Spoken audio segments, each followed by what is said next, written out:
air clearing. Although 50-year-old Amy Robach clarifies pregnancy rumors, she maintains that she doesn't owe anyone an explanation. The pair and co-hosts of the podcast announced that they are taking part in Dry January. Robach addressed rumors that she was pregnant, but she argued that she didn't owe anyone an explanation, and her boyfriend TJ Holmes thanked her for the confirmation. In the most recent episode of the Amy and TJ podcast, titled A Year on the Rocks, the former GMA3 host cleared the air. The January 11 show opened with Amy, 50, and TJ, 46, talking about their experiences with Dry January and how it impacts their social life. Now that I'm taking part in Dry January, it's a part accountability, the former 2020 anchor said. Like if I announce it, now you're gonna hold me accountable because you can't see me order a drink and I'm not gonna have a drink. But also, I'm explaining, she said. Since I usually wouldn't go up to a restaurant or bar and get a club soda when we're hanging around. Therefore, occasionally, if you know me and are friends with me, it's like, hey, here's why I'm getting a club soda. It's not like I owe anyone an explanation, but sometimes it does. Amy said, I'm not pregnant, but that's kind of funny anyway because I'm 50. Thank you for the clarification that you're not pregnant, TJ said in response. To that he remarked in jest, some of us appreciate that information more than others. Amy laughed back saying, oh my goodness. Tires of drinking. As he and Amy talked about their previous drinking patterns, TJ disclosed on the podcast that he occasionally consumes 18 alcoholic beverages in a single day. 2 weeks into Dry January, the pair was discussing how they were adjusting when the podcast host discussed how much alcohol is considered heavy drinking when it is drank in a week. Amy stated that she would typically have 2 to 3 drinks each day, or roughly 15 to 20 drinks per week. She listed her beverage preferences as wine, beer, margaritas, and Aperol spirits.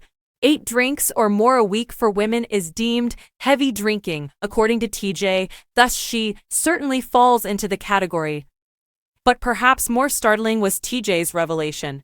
TJ admitted to his partner that, I, personally, can go through 18 drinks a day. He was asked to elaborate on how he can accomplish it by Amy. TJ mentioned that he and Amy go for morning runs, and if their route doesn't pass by a bar, he may have 2 beers when he gets home. Amy mentioned that after working on Good Morning America, they would go for a beer after running in the afternoon.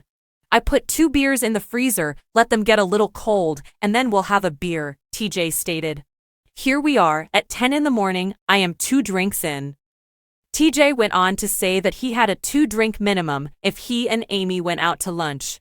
Now, if we're not out and about for the day, running errands or doing something, and we're just inside, I can easily have a drink in my hand from 2 in the afternoon until 7, 8, 9, 10 o'clock at night.